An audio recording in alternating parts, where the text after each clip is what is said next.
women are always shaming us for doing it. And I figured, why not react to a scenario where it's in reverse? And what women are going to actually have to deal with if they want to actually try to do the same thing we do. And I can tell you right now, most American women are not going to be able to do this because it's just not in their nature to. Nope.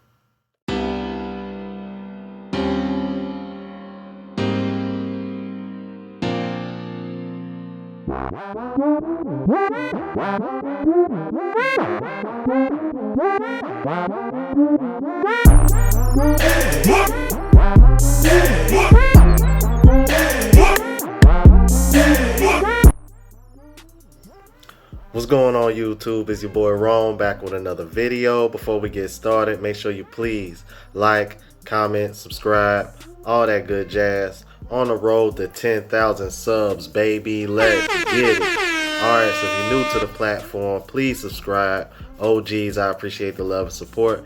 Now, let's go ahead and jump into it. So, I finally was able to bring this to you guys and I got around to it. So, I had brought this up in a previous reaction, probably like a couple weeks ago, and people in the comments were saying like, yeah man, we want you to react to it. So this is about an American woman who moved to Thailand and married a Thai guy. Alright, so women are always shaming us for doing it, and I figured, why not react to a scenario where it's in reverse? And what women are going to actually have to deal with if they want to actually try to do the same thing we do. And I can tell you right now, most American women are not going to be able to do this because it's just not in their nature to. Nope. But we're going to go ahead and get into it. Alright, so without further ado, let's go ahead and jump into it. Hi, my name is Lily Hubbard, and today I'm going to tell you the story of how I met my Thai husband on the beach in Koh Samui, Thailand. The first day I came to Koh Samui, I fell in love, and we have been together ever since, for the last 7 years, since 2013. So I'm from the United States, and I was living in New Orleans before I came here, and I was pretty much living the American dream. I had a very successful restaurant called Coquette. It's one of the best restaurants in New Orleans, and on the outside it seemed... Hey, I just want to stop this real quick. Hey man, to my homie that stay in New Orleans, bro. Hey Steph, bro, if you watching this, bro, let me know. Is that restaurant still down there, bro? Or if you ate there, let me know. All right, let's keep it moving. like I had a really good life, but inside I was not happy, and had been in a long relationship, a 10-year relationship since I was 18, and he and I owned the restaurant together. And our relationship was coming to an end. It was a really stressful time, and I needed to find myself, and I needed to spread my wings and be on my own. But I was very codependent on my ex because we'd been together for so long. We owned the restaurant together. And I walked down the beach that morning because we took the night bus there. And I walked down the beach and I see this little beach bar that I go into. And the beach bar I go into is called Satang Bar. And as I'm sitting there drinking a drink, I don't know what drink, probably a beer, but I look over and I see this Thai man looking at me. And he's at the next beach bar, but it kind of looks like it's the same beach bar. It's kind of hard to tell. And he was looking over at me and I was looking over at him. And we were just making eye contact for like 10, 20, 30 minutes. I don't know. And finally, the owner of the bar, the Thai guy, he was like, said something to the man. And the Thai man basically fell out of his hammock, comes walking over with this big grin on his face. And that was Watt. And Watt started talking to me. Where are you from? How long are you here? Where are you staying? That's like always the questions they ask you. So he was like, you should come over to my bar. I'm over there. And he invited me over to his bar. And I closed up the check at that bar, walk over to his bar.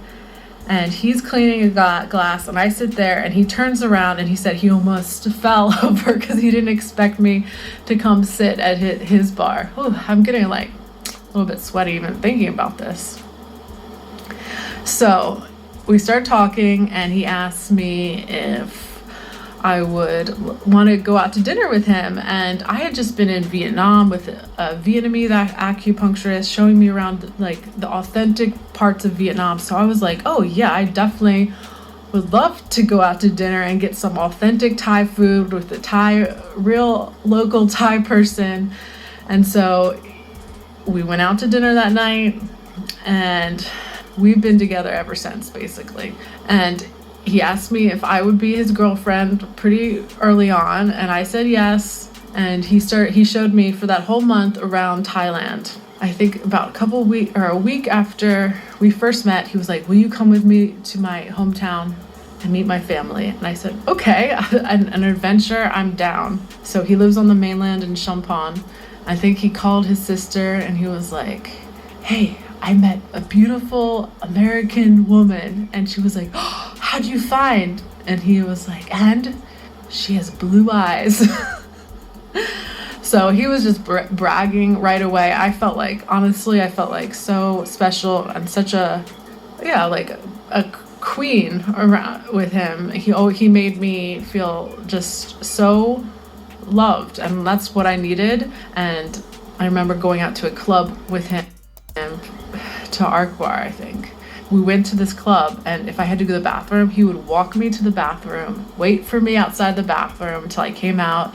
He would be like guarding me. I felt so protected with him, and it's just something I never experienced really with an American man, because American men are really different. Plus, I've been in a relationship for 10 years, and this was just a complete different circumstances, okay? Now, the reason why I wanted to let that play, because this is very, very, very important, you guys. I want y'all to pay attention to everything that she said. He made her feel like a queen.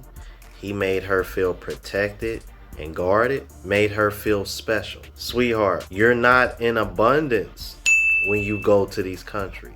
Plus, the same way women try to shame us and say it's about the money, he looked at you the same way, whether you want to accept it or not, whether women want to accept it or not. Because like you said, he bragged to his sister, I met a beautiful American woman. He made that very clear. And she has blue eyes. Come on, y'all. It ain't no different, bruh. The only difference is, man, women aren't really designed to provide and lead. Now, to some degree, you're going to have to be codependent on him because this is his natural habitat. You know what I mean? You're a foreigner. But we both know who's paying the bills. Yep. Just saying. Let's keep it moving. We spent the whole month together, and then when it came to an end, he took me to the airport, and I started crying, and he said that I made his tears come out. So he cried as he walked away. So I went back to the United States, and I told my mom that I had this idea that we could start an import business and we could buy products in Southeast Asia, Vietnam and Thailand, because I saw some beautiful fabrics and clothes in Vietnam, and we could sell those in the United States. And she was so excited about the idea. So I also told her that I fell in love with a Thai man, and she said, well, then you should just go back to Thailand and start your whole new life there. So she helped me move out of New Orleans. I went back to Thailand, and then she came to Thailand a couple months later. We went on our first buying trip in Bangkok to start our import business, our clothing business. So that's the story of how Watt and I met. Now, notice how when she brought this news to her mom, she brought up the clothing business first before mentioning meeting the husband. Yep. Is it just me, or does it seem like she did that so that way it doesn't seem like she's moving to Thailand because of him? See, I think this is the real reason why y'all rock with me, man, because I be catching little stuff like this, man, and I think a lot of people, like most people, don't catch stuff like that. I'm just saying, let me know what y'all think, cause I mean, you was in a 10-year relationship, owned a restaurant, didn't have any kids. Was, so I imagine from high school, so like you was probably in your mid to late 20s. Like, I'm just saying, like, ladies, I mean, y'all can do this, but just understand, y'all gonna have to be the breadwinner. Like, y'all want to be treated like queens so bad, y'all gotta be willing to pay the price. See, I'm like, and that's the thing. Women aren't capable of doing that and still being able to respect a man the same way. Nope. In my personal opinion, this is why it doesn't work. Y'all let me know what y'all think. Let's keep it moving. And since then, I opened a yoga studio. I don't have that anymore. I opened a clothing shop on Maynham Walking Street. I closed that. I opened a restaurant called Prava, and that worked for a few for a few years, but then I closed that. And then I opened up another restaurant called Lilikoi, and the coronavirus hit, and now it's closed. And now I'm here starting my YouTube channel, and I'm just excited by this new chapter in my life and learning this platform. So thank you all so much for listening. Plus, I have one son. He's 2.5 years old, named Luke, and I'm nearly 7 months pregnant right now as I make this video. All right, and this was made in 2020, so yeah, she has 2 kids with this guy now. So as you can imagine, you know, she definitely has that burden on her to be financially stable for the family. Like it's on her shoulder. Here's what women need to understand, man. Y'all can shame us all y'all want about wanting to do this, or men that are already doing this, but as men, we accept this.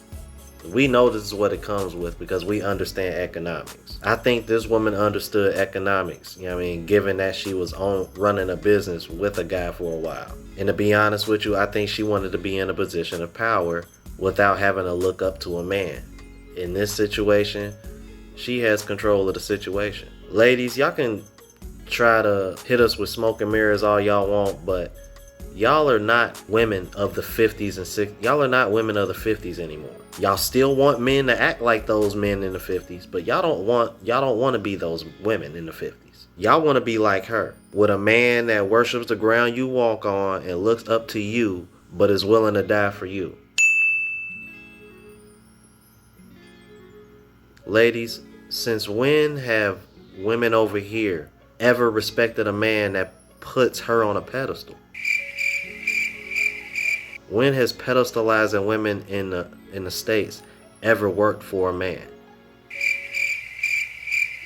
So when she says, the men over here aren't like the American men aren't like this. Sweetheart, the reason why American men aren't like that man is because men who do what he's doing for you in the States, they get used and abused. They get walked over. They get finessed. They get flaked on. Those type of men are unsuccessful over here. It's not the men, it's the culture. And guess what gender influences culture the most? Women. And I'm gonna end that here, man. Y'all let me know what y'all think about this, alright? I know it took me a while to get to this because I mentioned this like about a week or so ago, but I finally got to it, alright? Alright, if you're new to the platform, please subscribe. OGs, I appreciate the love and support. Make sure y'all hitting the bell notification so that way y'all know when I'm uploading. And hit the like button because it helps with the algorithm and helps me reach a broader audience. Until the next video, y'all. Deuces.